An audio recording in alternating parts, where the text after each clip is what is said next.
Good evening, ladies and gentlemen. We are tonight's entertainment. For the next 30 minutes, you will travel back to a time when radio controlled the transmission and the mind created all your fears. Welcome to Classic Dark Radio.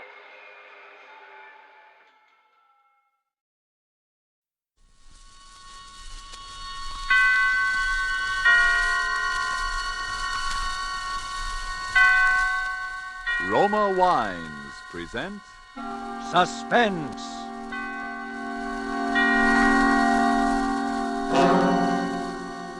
Roma Wines, made in California for enjoyment throughout the world. Salud. Your health, senor. Roma Wines toast the world. The wine for your table is Roma Wine, made in California for enjoyment throughout the world. This is the man in black, here to introduce this weekly half hour of Suspense. Tonight from Hollywood, we again bring you Mr. Orson Welles in the second of two consecutive performances starring Mr. Welles as the protagonist of Kurt Siodmak's novel, Donovan's Brain. The producer of Suspense and its sponsors, the Roma Wine Company of Fresno, California, felt this story so unusual that it merited more than our usual time. So in somewhat of a departure from established radio formulas, we are bringing you the story of Donovan's Brain in two parts. Part one you heard last Thursday, and tonight you will hear part two, the completion of Donovan's Brain. But before we raise the curtain on our suspense play, let's for a moment wish ourselves away to Havana, Cuba, seated at a table in the fashionable Hotel de Nacional de Cuba. Near us, a group of Cubans are entertaining an American visitor. Our American has just remarked that in point of great enjoyment, the Cuban rumba is one of America's most delightful imported dances. And then, raising his wine glass, the Cuban host responds, "Then we have perhaps discharged some part of our debt to you Americans for this wonderful tasting wine that gives us such great enjoyment. It is wine that Cuba imports from your faraway California. It is Roma wine." Americans didn't have to wait for wine connoisseurs of other lands to discover the greatness of California's wine districts, the superb quality of Roma California wines. So many millions made this discovery for themselves that Roma wines have long been America's largest selling wines. But these millions discovered something more. In Roma wines, they discovered an easy, inexpensive way to increase the delights of daily living. Yes, millions have discovered that Roma wines, as a beverage on the table, and when used in entertaining, add a charm of a special and wholesome kind. I told you Roma wines cost little. That's because here in America you pay no high import duty, no expensive shipping charges. And two, Roma wines come from Roma's own wineries in the heart of choice California vineyard districts. So cost to you is only pennies a glass for R-O-M-A Roma wine, made in California for enjoyment throughout the world. And now with part two of Donovan's Brain, and with the performance of Orson Welles as Dr. Patrick Corey, we again hope to keep you in suspense.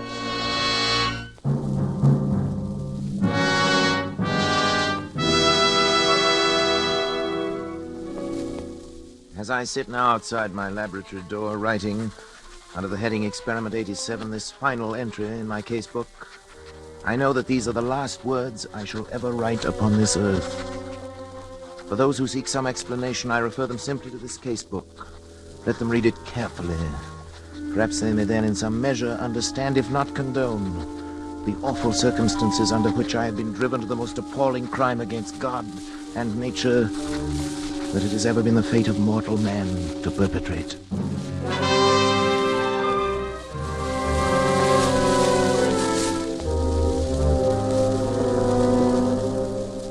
August 24th. It's now 6 weeks, exactly 42 days, since I began the experiment. For 6 weeks, by artificial means alone, I have kept alive a human brain, completely detached from the body, floating in a bath of serum, nourished by a synthetic blood plasma fed through its arteries by an electric pump. It has remained alive. Not only alive, but I have succeeded in communicating with it. For I've even induced new growth of brain cells and so tremendously increased its mental faculties that by sheer brain power alone, it has actually been able to communicate its thoughts to me. And each day my communion with that living, pulsing mass of gray matter that was the brain of William Donovan becomes stronger and stronger. Even now I sense it striving to reveal some plan to me, something so truly world-shaking in its implications, that only such an organism, developed to a point thousands of years ahead of its time, could ever have conceived it. So far I sense this only, but soon I shall know. Indeed, I shall be partner in its execution. What a fool I was ever to have considered for a moment my wife's demand that I end the experiment. It's because I refused, of course, that Janice left me a week ago without so much as a word of explanation or farewell. Even my son David and my assistant Schrott are privy to this conspiracy to thwart me, for when I ask about Janice, they pretend to know nothing, or they seek to avoid my questions. But the brain will live. Yes, I can hear it now. Its delta waves quite audible over the amplifying system I've arranged for it. Almost as though it were calling to me, trying to speak to me. The brain will live.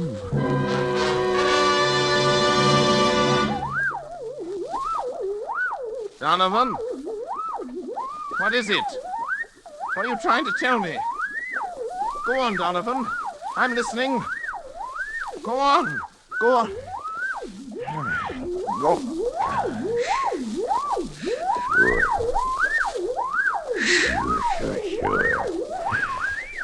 Sure. Who is it? It's me, Patrick, and David. What do you want? I want to talk to you, Dad. I've no time to talk. I'm busy. I'm Open the sorry. door, Go Patrick. away, I tell you. I'm busy. Please, Dad. Can't you two leave me alone? All right. What is it? What is it? Patrick, won't you come into the study with us for a few minutes? What have you got to say? You can say right here. You know I can't leave the laboratory. Dad, it's only that, well, we wanted to talk to you in private. Well, don't tell me that you're afraid of this poor mass of brain cells here. It's not that, Dad, but we... Well, never mind, David. At least turn that thing off then, will you, Patrick? What difference would it make? Could still hear, couldn't it? Well, what is it then? Well, it's about Mother. So, she put you up to this, did she? I thought the truth would come out sometime. Dad, listen. She's tried to stop this experiment from the beginning. She thought she could blackmail me into quitting by leaving me, and she still does. And now she's using you as a go-between. Now, Patrick, true, isn't it? listen a I've minute, heard won't you? enough. We haven't heard a word from Janice. We don't even know where she is. That's what we've come to talk to you about. Oh, have you? Well, how could I know where she is? Well, because you were the last person seen with her, Dad. I was. Don't you remember, Patrick? You took her into town with you. You wouldn't tell any of us why. Yes, of course, the moment I've forgotten, but what of it? Well, don't you remember what happened then? Of course I remember. She left me, that's all. Where, Dad? Where did she leave you? Well, What were you doing? I don't know. We were in some big public building, City Hall, courthouse, taxis or something. Next thing I knew, she'd simply disappeared. Is that all? Didn't Yes. she say anything? Didn't she at least tell you why she was going? I remember what she said. It's been a week or more. I've hardly slept. You know, I've been working night and day. Yes, that's just it, What do you Patrick. mean by that? Patrick, you say this. The brain communicates with you, tells you yes. things about its past life, suggests thoughts. Yes, Well, if the yes. brain can make you think of things, mightn't it also be able to make you forget things? You're out of your mind. Dad, are you sure? Are you sure you don't know what's happened to Mother? No, I tell you, no, I But don't Patrick, know. don't you see what you might have done? What? In heaven's name, stop now while there's still time. Get out of here. While there's still time to help Janice, if there is. While there's still time to help yourself. Shut off the current. Let Get the brain out. die. Kill it, Patrick. Kill it. Get out, both of you. Get out. Get out.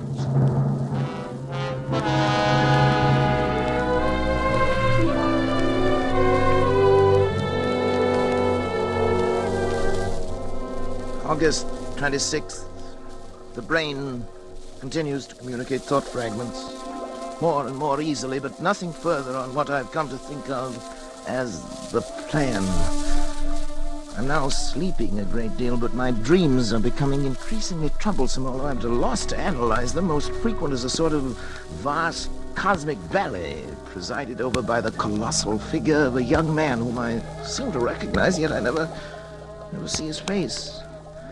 It's as though the entire population of the Earth were moving past him in review at his command.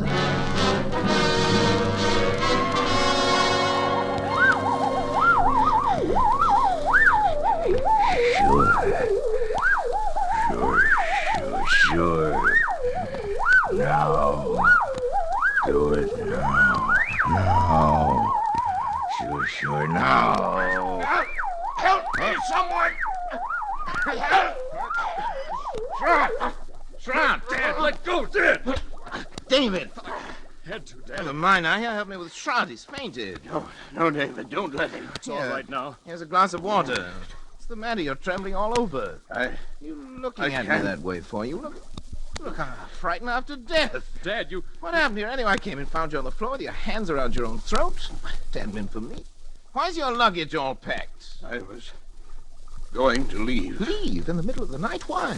Because The fuse box has been opened. It was you, Schrott. You were going to shut off the current. You were going to kill the brain. Patrick, you tried to strangle me. What? It's true, Dad. That's why I had to slap you. That's absurd. I came in here and found Schrott with his hands around his own throat. He was strangling himself. Dad, please think a minute. Nobody can strangle himself. Look at these marks on my throat. Do you think I could have done that? Well, it's not possible, and yet... It's true, Patrick, that I tried to shut off the current. I was afraid for you. But as I opened the fuse box, I heard the delta waves in the laboratory suddenly become stronger and louder than they'd ever been before. And then... Then I... Yes. Then the brain knew? You even spoke in Donovan's voice, Donovan's Patrick. voice, his That voice. recurring phrase of his, sure, sure, sure, in his very tones, his very accent. Sure. You've created a monster, Patrick. It has the power to make me commit murder. The brain must die. Pull the switch in the fuse box, Patrick. It will only be a matter of seconds, Yes. and then... Yes, But You've got to, Patrick. Schrott, David, help me. I can't move. Come to me. Pull the switch, hurry. Schrott, David, go on. You too? It's paralyzed, just Patrick. The brain won't let itself be killed. Then it has the power to live on. And on. To command us as long as we live. To make us do anything it wants. To kill. Murder. Dad, what are we gonna do? Listen, Yes. The brain. It's laughing. Laughing.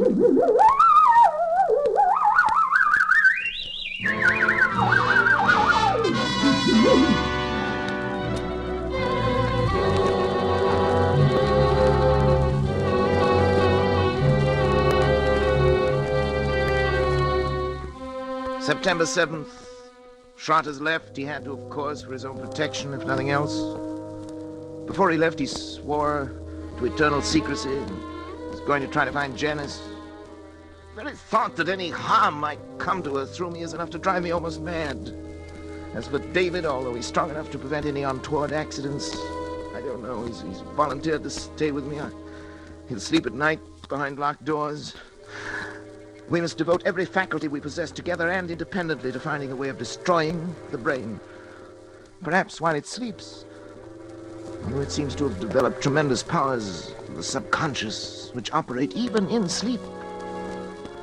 The recurring dream, the now oppressive sense of some further task to be performed, continues. If Janice were only here, even her presence, I know, would help immeasurably to combat this fearful thing. Terrible thought crosses my mind. Could Schrott have left if the brain had not, for some reasons of its own, actually wanted him to leave?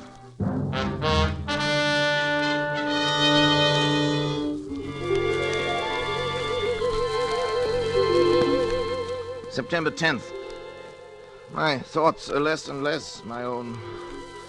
The dream of the young giant bestriding the earth, the figure without a face, pursues me now, even in my waking hours.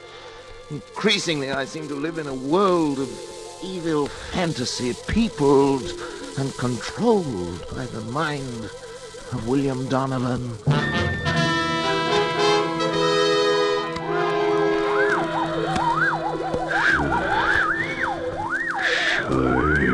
Sure.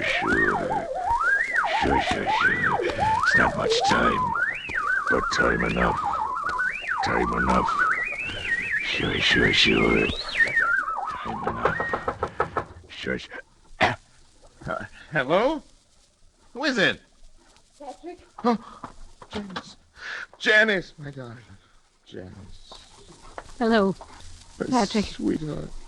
How are you, Patrick? Oh, I'm well enough. But Janice, where have you been? Janice, why did you leave me that day?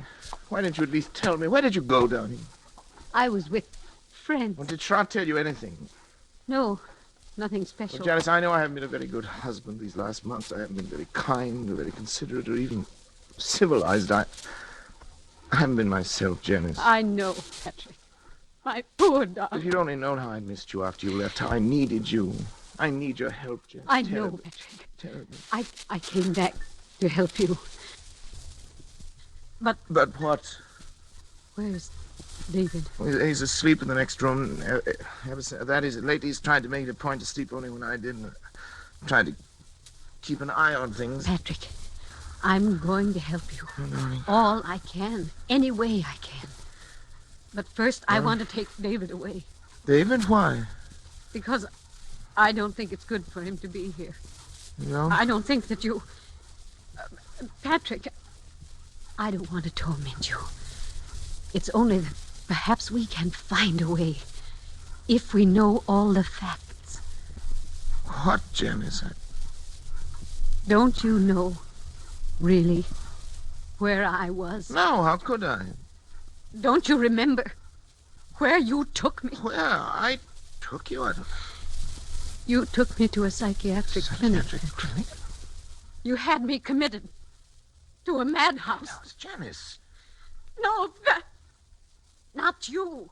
Donovan. Donovan. It was because I tried to make you stop the experiment. Yes. Kill the brain. As you left me there, you even spoke in Donovan's voice. Sure, you said. Sure. I thought they were the last words I would ever hear you speak. Oh, Janice, forgive me. Forgive me. I couldn't persuade anyone. I was sane. Oh, sweet. After what you told them. Everything I said only made them think I was mad. I'm not mad. Am I, Patrick? I'm not mad. Am I? Am I?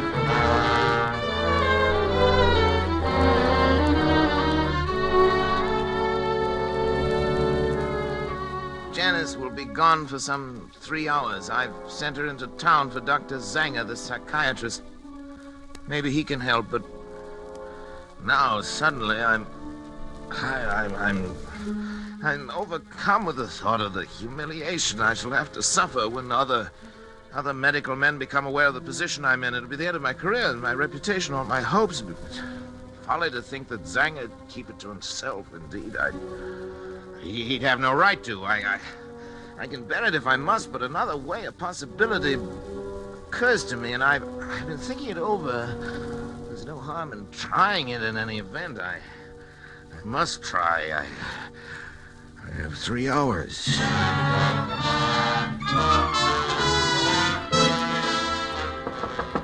David! Yes, Dad?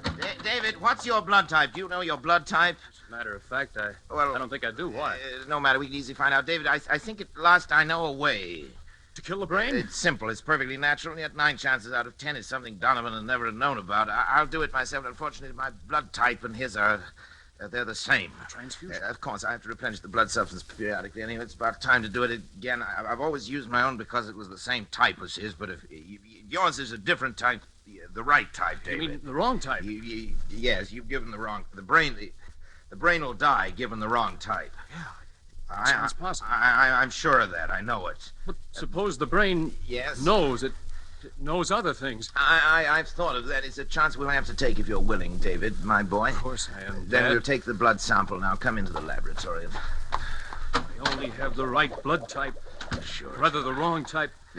If you haven't, we'll find someone who has. Maybe Schrott. Now, lie down there on the table, David. We want a tourniquet on your arm here. I'll A put it small on. syringe will do it.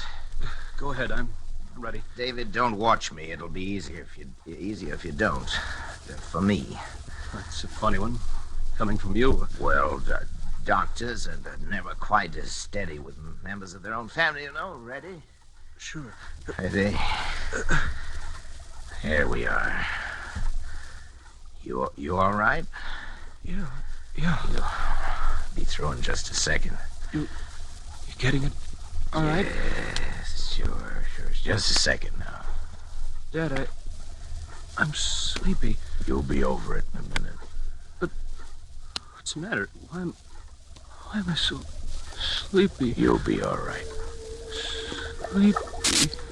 So sleepy. Sure. That's what an anesthetic is for. Make you sleep.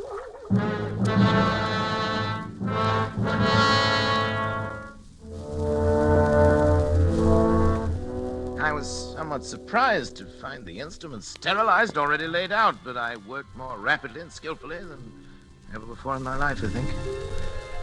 I made an incision just below the hairline, laying back the scalp as far as the base of the skull. I trepanned the cranium at 2-centimeter intervals, working back and downwards to the upper edge of the occipital bone. With the Geely saw, I cut through the connecting bone structure and removed the entire top of the cranium, placing it in saline solution to preserve it. I made a semicircular incision in the dura mater, laying it to one side, exposing the brain. As I dissected out the facial, auditory, and pneumogastric nerves to free the medulla oblongata, I became conscious of an insistent clamoring, something like a mounting hysteria in the distant reaches of my mind. Almost as strong as the irresistible compulsion that drove me on. But my hand did not falter. With a sure stroke, I severed the spinal cord just below the first cervical nerve.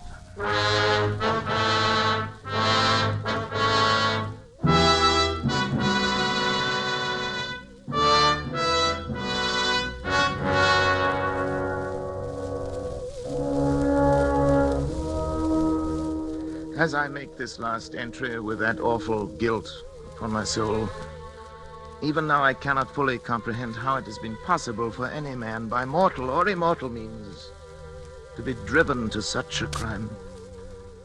Even the divinity himself did not demand of Abraham that final sacrifice of expiation when he, with his only begotten son, ascended the Mount of Olives. Perhaps Schrott is right. Perhaps there is indeed in man some spark of the divine that will elude our test tubes and our laboratories until the end of time. Perhaps that is the one thing that even Donovan did not foresee. I only know that at the instant my son died under my own hand, I was set free. At that instant, I saw and understood for the first time that monstrous plan born in the brain of William Donovan, of which I was to be the instrument. It was the plan I had glimpsed but never grasped in the recurring dream. Donovan did aspire to the domination of the world. And with those tremendous mental faculties that I myself had given him, it was literally within his power to become the absolute ruler of all mankind. Only one thing was lacking, a young, strong body into which those ever-growing brain cells could graft and affix themselves to live on, and on perhaps for centuries. He chose the body of my son, and now, my son, at last too late, I am free to destroy this foul thing of my creation. I know it as surely as I know that my own life must be forfeit. And the brain also knows. I can hear the disturbed, erratic oscillations of the delta waves coming through the laboratory door. But there's no room left in me now for fear. I shall take the 6 steps from the desk where I'm writing this across to the laboratory door. How often I've taken them in happier times. I shall open the door, close it behind me for the last time, and write finis to the mortal life of Patrick Arthur Corey and the brain of William Horace Donovan. May others learn from the record I leave here the lessons I have learned so bitterly and profit by them. And for the things that I have done, may God have mercy on my soul.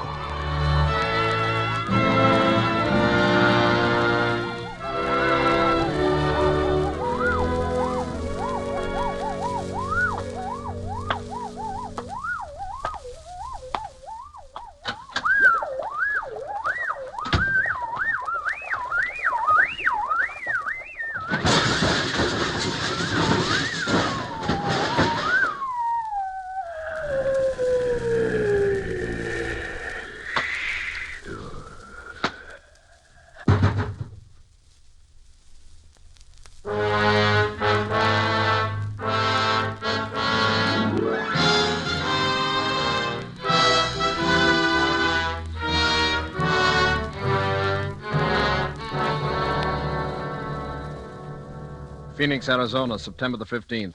The bodies of Dr. Patrick Arthur Corey and his son David were found in Dr. Corey's own laboratory early today. Young Corey had apparently died on the operating table as a result of a delicate brain operation performed by his father.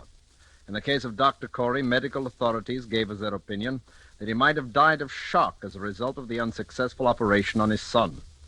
A curious feature of the case was the fact that numerous pieces of tissue identified as being from a human brain were found scattered about the laboratory floor, while a larger section of brain was found in the midst of an elaborate apparatus, evidently part of a scientific experiment. Medical authorities stated, however, that they were unable to explain the nature of the apparatus and that the brain itself was in such a state of decomposition as to indicate that it had been dead and slowly decaying for at least 3 months. Dr. Corey is survived by his wife, Janice. She was committed to the County Asylum for the Insane late this afternoon. Burial of Dr. Corey will be at the Mount of Olives Cemetery.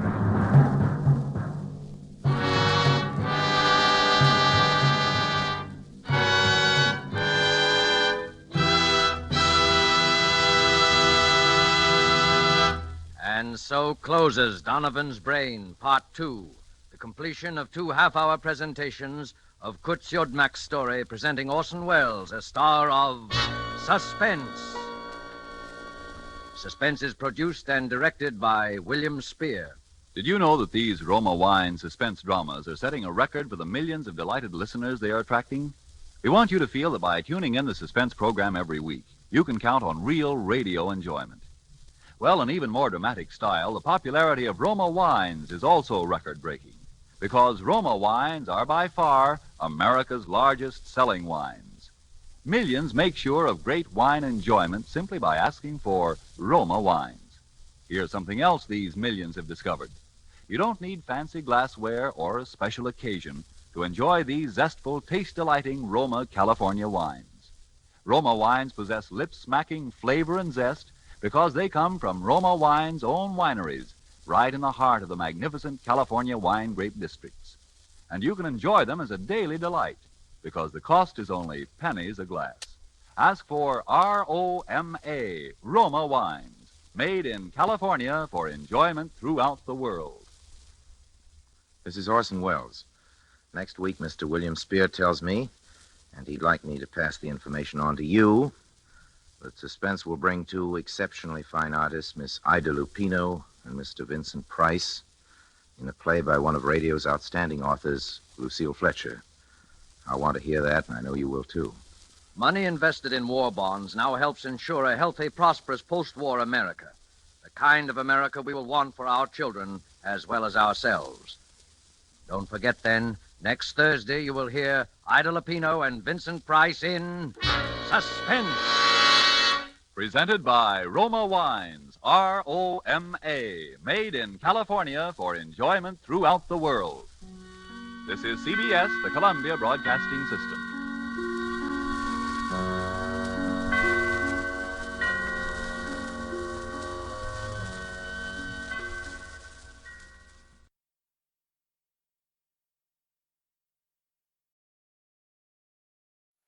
Thank you for joining us.